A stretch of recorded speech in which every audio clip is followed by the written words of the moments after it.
नमस्कार साथियों, स्वागत है आप सभी का अंकित इंस्पायर्स इंडिया पर। मैं हूं अंकित अवस्थी और आप हैं मेरे साथ में आज एक बहुत ही इंटरेस्टिंग विषय पर चर्चा करने के लिए। और चर्चा है गल्फ नेशंस को लेकर के। गल्फ गल्फ कंट्रीज जो कि खाड़ी के आसपास बसी हुई हैं।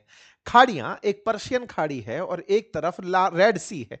इन दोनों के बीच में बसा हुआ ये पूरा पूरा क्षेत्र जिसे आप मिडिल ईस्ट के नाम से जानते हैं, और इस पर्शियन गल्फ के आसपास बसे हुए देश जिन्हें खाड़ी देशों के नाम से जानते हैं, उनके लिए ये साल काफी जबरदस्त दिलचस्प रहा है। चाहे शुरुआती तौर पर देखा जाए तो इजराइल का लेबनान से झगड़ना रहा हो, इजराइल का गाजा से लड़ना रहा हो, इजराइल का ईरान से लड़ना झगड़ना रहा हो, अमेरिका का सीरिया में बम फोड़ना रहा हो, इजराइल का सीरिया से झगड़ना रहा हो, सब लगभग आपस में मूड फुटव्वल में लगे हुए हैं। इसी बीच में यमन से निकलकर इजराइल की तरफ जाते हुए बमगोले भी आपने खूब सुने हैं। ताजा ताजा अपडेट जो है वो ये कि ये एक देश यहां पर आपको दिख रहा है, नाम है जिसका यूएई, और ये देश झगड़ लिया है अपने पड़ोसी देश सऊदी अरब के साथ में। ये जो आपको सबसे बड़ा देश इस क्षेत्र का दिखता है, सऊदी अरब, जो कि पर्शियन गल्फ से लेकर के लाल सागर तक फैला हुआ है, इन दोनों देशों के बीच में साल के अंत होते होते झगड़ा हो गया है। अब ये दोनों ब्रादरली कंट्री जो हैं, ये आपस में क्यों झगड़े, आज के केस में हम यही चर्चा करने वाले हैं। क्योंकि मुस्लिम ब्रदरहुड की ये लोग अपनी तरफ से कस्में खाया करते थे कि हम लोग तो एकदम साथ हैं, जीसीसी के अंदर एक साथ साथ हैं, दुनिया के लिए हम एकदम मुस्तैद तरीके से खड़े हैं। हमारा इंटरेस्ट इन सबसे ऊपर इस बात को लेकर है कि अगर ये झगड़ लिए तो इसका असर किस पर पड़ेगा। मैं ये जब बात बोल रहा हूं असर किस पर पड़ेगा, इसके पीछे का लॉजिक जान लीजिए। असल मायने में सऊदी अरब ने हाल ही में पाकिस्तान के साथ में एक टाई अप किया हुआ है, और वो टाई अप ये है कि सऊदी अगर युद्ध में जाता है तो पाकिस्तान उसके साथ रहेगा, और पाकिस्तान युद्ध में जाता है तो सऊदी उसके साथ रहेगा। ऐसे में क्या पाकिस्तान सऊदी के साथ जाते जाते यूएई के साथ दुश्मनी मोल ले लेगा? ऐसा मैं क्यों कह रहा हूं? आज से 2 दिन पहले ही यूएई के जो राष्ट्रपति हैं, ये पाकिस्तान गए थे और इनको $1 बिलियन का लोन दिया है। कहे कि अकाउंट में डाल के रखो, जरूरत पड़े तो ले लेना। यहां पर यूएई की तरफ से पाकिस्तान के अंदर जिस तरह का इन्वेस्टमेंट है, और तो और पाकिस्तानी जितना भर भर के दुबई के अंदर डले हुए हैं, उन सब के हालात क्या होंगे अगर ये लोग आपस में झगड़ लिए। बड़ा ही विचित्र है। कौन किसका सगा है पता नहीं। अब तक केवल जो पता था वो ये कि शिया मुसलमानों के लिए ईरान है और सुन्नी के लिए सऊदी है। लेकिन सुन्नी मुसलमानों में भी सुन्नियों के दो दोस्त आपस में, सऊदी और यूएई, अगर ये भी लड़ लेंगे तो ये तो एक बहुत बड़ी खबर बन जाएगा। और लड़ेंगे ही नहीं भाई, सब गोला बारूद चला देंगे। जो ये तस्वीर आप उठती देख रहे हैं, ये यूएई के ही विमानों, ये यूएई के ही असलहे पर, हथियारों पर सऊदी की तरफ से चलाए गए वेपन्स हैं। अक्सर ये क्लेम इनके ऊपर आया करता था। ये हालांकि अभी गए हुए हैं अमेरिका, और वहां जाकर के ईरान में आग बरपाए हुए हैं। ईरान का सेशन अभी हम लेकर आएंगे बातें बाजार की, पर आज वहां पर भी एक विचित्र घटना चल रही है। ईरान कह रहा है हम कुछ और बड़ा कर देंगे, अब तुम लोग मान नहीं रहे हो, क्योंकि ये वहां पहुंच गए हैं और ये फिर से ईरान के लिए चाबी वहां टाइट करवा रहे हैं। इनका अपना अलग चल रहा है। खैर, पूरा की पूरा मिडिल ईस्ट अपने आप में एक चर्चा का विषय बना हुआ है। तस्वीरें जो आपके सामने आपको दिखाई दे रही हैं आग लगती हुई, ये उन वाहनों में लगी हुई आग है, ये उन सैन्य उपकरण के साजो सामान में लगी हुई आग है जिसकी चर्चा आज आप और हम कर रहे हैं। अब सवाल यह है, सर कहां झगड़ लिए? बैटलफील्ड क्या था? आपस में लड़ लिए क्या? नहीं साहब, बैटलफील्ड चुना किसी तीसरे को, और वो नाम है यमन का। यमन में आप लोगों ने हूतियों और हदियों के बारे में सुना होगा। आपसे कई बार हमने एक जिक्र किया है, और वो ये कि ईरान समर्थन देता है हूतियों को और हदियों को समर्थन प्राप्त है सऊदी का। इस तरह से यमन में दो बड़े ग्रुप हैं जो काम कर रहे हैं। लेकिन आज आपको हम बताएंगे यहां दो नहीं, 4 ग्रुप हैं। मतलब हूतिये तो एकदम फिक्स हैं जो ईरान के साथ जुड़े हुए हैं, लेकिन जो हदिये हैं यानी कि जो सुन्नी मुसलमान हैं यमन के, वो 2 ग्रुपों में बटे हुए हैं, जिनमें एक ग्रुप सऊदी समर्थित है और एक ग्रुप यूएई समर्थित है। आज कलेश उन्हीं के बीच का है। कलेश ऐसा कि कई गाड़ियां जो एक साथ बहुत सारा वेपन लेकर जा रही थी, उनको उड़ा दिया गया। यानी प्रिंस सलमान ने अपने पड़ोसी जो यूएई के जो राष्ट्राध्यक्ष हैं, उनके साथ अपनी दोस्ती को भुला दिया। हेडलाइन बनकर के आती है कि सऊदी अरब ने स्ट्राइक कर दिया है यूएई बैक्ड फैक्शन पर, जो कि यमन में है। आज की सुर्खी में यूएई ने किस प्रकार से क्या प्रतिक्रिया दी, हम आज के सेशन में आपके साथ डिस्कस करेंगे। और अल्टीमेटली ये वही वाली बात, जावेद जाफरी वाली लाइन धमाल मूवी के अंदर, मेरा क्या होगा। ऐसा मुंह निकाले हुए पाकिस्तानी हमें समझ में आते हैं, क्योंकि इनकी जो मित्रता है, ये मित्रता इनके साथ कर रहे हैं, लेकिन नौकरी करने के लिए यूएई जा रहे हैं। इनका क्या होगा, जिक्र होगा। साथियों, होपफुली आप में से आधे से ज्यादा लोग इस वीडियो को अगले साल में देखें, यानी 2026 में देखें। आपको पहले ही 2026 की बहुत सारी शुभकामनाएं। 2026 की सुबह सुबह यानी कि शुरुआत में कल आप लोगों के साथ नव वर्ष के अवसर पर नए रेजोल्यूशंस के लिए एक संवाद रखा जाएगा। इसी YouTube चैनल पर रविवार वार्ता की तर्ज पर इस बार न्यू ईयर पर संवाद होगा, आप उसमें जरूर हाजिर होइएगा। साथ ही साथ में न्यू ईयर से पहले इस ईयर एंड का एक सेल चल रहा है। अगर आप में से कोई भी साथी हमारे अपनी पाठशाला एप्लीकेशन या बातें बाजार के एप्लीकेशन से कोर्सेज लेना चाहते हैं, तो आज आखिरी दिन है हमारे कोर्सेज का 50% ऑफ का। अगर आप चाहते हैं तो उस ऑफर का लाभ ले लीजिए। अपनी पाठशाला पर चाहे आरएएस, बीपीएससी, यूपीपीसीएस या जितने भी जीएस फाउंडेशन हमारे नोट्स, उन सभी पर फ्लैट 50% ऑफ चल रहा है।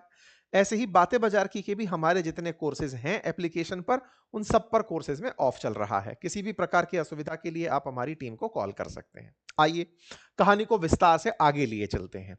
संयुक्त अरब अमीरात की बात हो रही है। कहा जा रहा है कि ये यमन से अपनी सेना को वापस बुलाने का फैसला कर लिया है।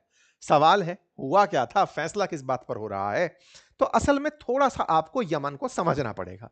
यमन को समझते हैं आपने और हमने कुछ दिनों पहले भी समझा था, जब यमन से निकल करके हूतियों ने ईरान के समर्थन में इजराइल की तरफ से आ रहे जहाजों को पानी से आने से रोक दिया था। मैं थोड़ा सा लोकेशन आपको समझाना चाहूं तो यहां पर जो ये पानी आप देख रहे हैं, दैट इज अरब सागर। अरब सागर के पूर्व में लगा हुआ है भारत। भारत से अगर किसी को मेडिटेरेनियन सी जाना है तो उसके लिए जो सबसे उपयुक्त रास्ता है वो यही है कि साहब अरब सागर से निकलो, गल्फ ऑफ आदेन से होते हुए बाबे मंडल स्ट्रेट को पार करो, लाल सागर को पार करो और लाल सागर को पार करते हुए स्वेज कैनाल के थ्रू होते हुए मेडिटेरेनियन सी में पहुंच जाओ। ये हमारे बीच का एक रास्ता बना हुआ है। दुनिया का बहुत सारा ट्रेड जो कि यूरोपियन कंट्रीज से होकर के मिडिल ईस्ट के लिए होता हो, इंडिया के लिए होता हो और आसियान कंट्रीज के लिए होता हो, वो सामान्यतया यही रूट फॉलो करता है।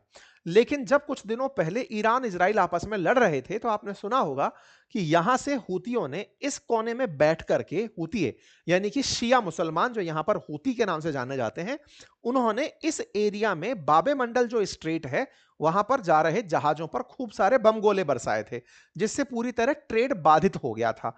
तब आप और हमारे बीच में यमन सुर्खी में आया था। चर्चा यह भी निकली थी कि यमन से भी गोले चलाए गए थे इजराइल को टारगेट करते हुए। हमने उस पर भी कई सेशंस किए। हमने कई सेशन इस पे भी किए कि अमेरिका ने उन जहाजों पर हुए हमले का बदला लेने के लिए यमन में स्ट्राइक करी थी। हमने वो सेशंस भी आप सबसे डिस्कस किए थे। कुल मिलाकर के यमन पर हमले हमने आपसे कई बार डिस्कस किए हैं। आज थोड़ा यमन के आगे की पॉलिटिक्स के बारे में भी डिस्कस करते हैं। असल मायने में यमन के अंदर जिस प्रकार की सरकार है उसे आप इस मैप से समझ सकते हैं। देखिए यहां पर यमन का पूरा कंप्लीट मैप लगाया हुआ है। इस मैप में आपको डिफरेंट डिफरेंट कलर्स से यहां के अलग अलग फैक्शन समझ में आ जाएंगे। मई 2025 तक का कुछ मैप ऐसा था जिस पर अभी फिलहाल हम फोकस इसलिए नहीं करेंगे क्योंकि अब ये बदल चुका है। बदल चुका है मतलब मैप नहीं बदला है, यहां पर प्रभाव क्षेत्र बदल चुका है। ये जो आप कॉर्नर बना हुआ देख रहे हैं, इस कॉर्नर पर कंट्रोल है जिसकी राजधानी सना है। यहां पर जो कंट्रोल है ये है हूती विद्रोहियों का। हूती जो कि यहां की 35% आबादी है यमन की, जो कि शिया मुसलमान है, और ये इस पूरे फैक्शन पर कंट्रोल करके बैठे हैं जो लाल सागर के अंदर चेहरा किए बैठा है। ठीक है, यमन का लगभग 1/3 हिस्सा इनके कंट्रोल में है। यमन का जो बड़ा हिस्सा है जो आप यहां पर हल्के से नीले कलर में देख रहे हैं, ये पूरा हिस्सा सदर्न ट्रांजिशन काउंसिल यानी एसटीसी के कंट्रोल में आता है। अब ये एसटीसी क्या है? एसटीसी असल मायने में यूएई यानी संयुक्त अरब अमीरात, दुबई वाले, अबू धाबी वाले, उनके समर्थन से सुन्नी मुसलमानों का एक समूह है। ये यहां पर नियंत्रण बहुत बड़े हिस्से पर करता है। इन्हीं के नियंत्रण में यहां पर एक शहर है जिसका नाम है अदन। इसी के चलते इस खाड़ी को अदन की खाड़ी कहा जाता है। अदन में तेल के भंडार हैं और बहुत सारी मात्रा में यहां पर तट पर तेल के और भी ऑप्शंस तलाशे जा रहे हैं। अदन की जो लोकेशन है वो इतनी स्ट्रेटेजिकल है कि अगर इस देश में शांति हो तो अदन आने वाले समय के लिए बहुत से देशों की चुनौती बन सकता है, क्योंकि जितने भी जहाज यहां से निकलें वो अदन में ही लंगर डालकर खड़े होने लगे। ये पोर्ट ऑफ कॉल के रूप में विकसित किया जा सकता है, लेकिन पोर्ट ऑफ कॉल का बनना ही कौन दे? यहां पर अशांति असल मायने में इन सारे गल्फ देशों की चालाकी है कि यमन में शांति नहीं होनी चाहिए। अगर यमन शांत देश बन जाए तो आप विचार करिए कि ये पूरा इतना स्ट्रेटेजिकल पॉइंट है कि ये सिंगापुर से भी बड़ा और सिंगापुर से भी डेवलप्ड देश बन सकता है, क्योंकि सिंगापुर की तरह ही ये स्ट्रेटेजिकली बहुत इंपॉर्टेंट है। लेकिन जहां पर सबसे ज्यादा रणनीतिक संबंध जुड़े हों, स्वार्थ जुड़े हों, वहां कलेश भी नेक्स्ट लेवल के होते हैं। वहां बड़े बड़े लोग उन्हें सरवाइव करने से रोक देना चाहते हैं। यही इस देश के साथ हो रहा है।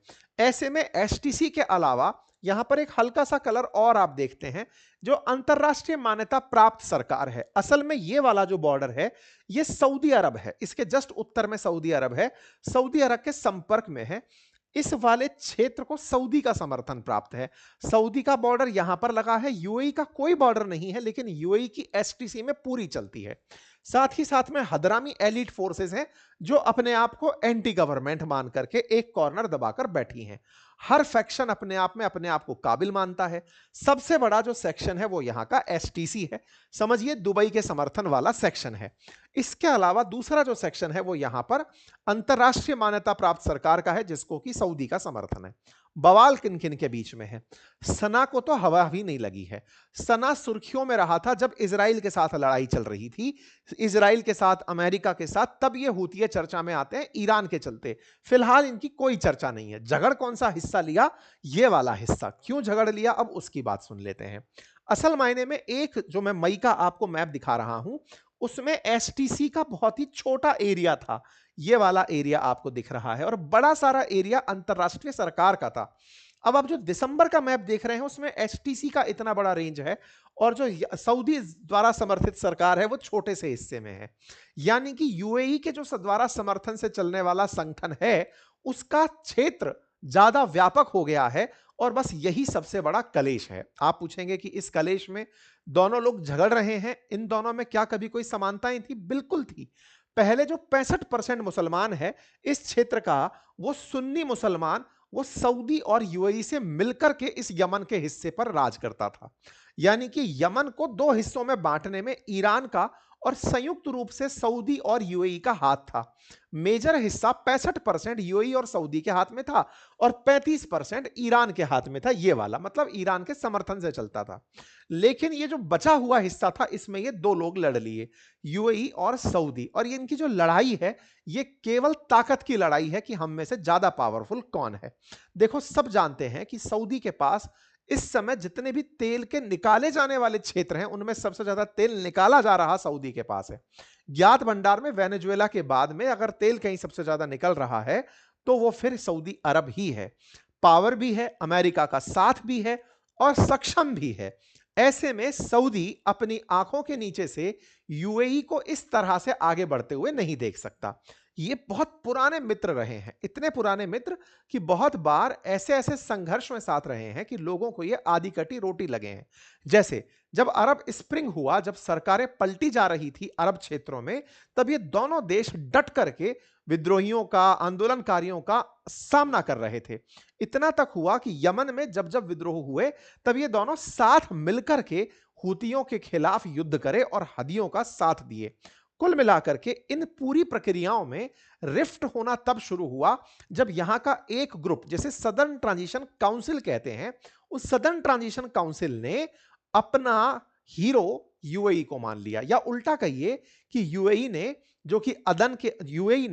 जो कि ये वाला हिस्सा है एसटीसी वाला, इसको अपना समर्थन दे दिया। एसटीसी को मिला समर्थन ही था जिससे सऊदी नाराज हो गया। अब सऊदी की नाराजगी क्या है उसको थोड़ा और डिकोड कर लेते हैं। इन तस्वीरों को अगर आप ध्यान से देखें तो आप समझ पाएंगे कि कुछ तो आग लग रही है। आग कहां लग रही है वो भी दिखाऊंगा, लेकिन फिर से एक बार मैप को देखना इग्नोर मत करिएगा। यह जो आपको दिखाई दे रहा है यह सऊदी नहीं, ईरान समर्थित क्षेत्र है, जिसको हमने कहा था हूती समर्थित क्षेत्र है। ये जो हल्का सा ग्रे कलर क्षेत्र दिखाई दे रहा है ये सऊदी अरब समर्थित क्षेत्र है, और जो ये नीचे वाला क्षेत्र आपको दिखाई दे रहा है ये यूएई समर्थित क्षेत्र है। इन दोनों के बीच में रार है। पावरफुल सऊदी अरब है जो ऊपर बैठा हुआ है, लेकिन वो इतने बड़े क्षेत्र पर खुद को फेल होते हुए कैसे देख ले।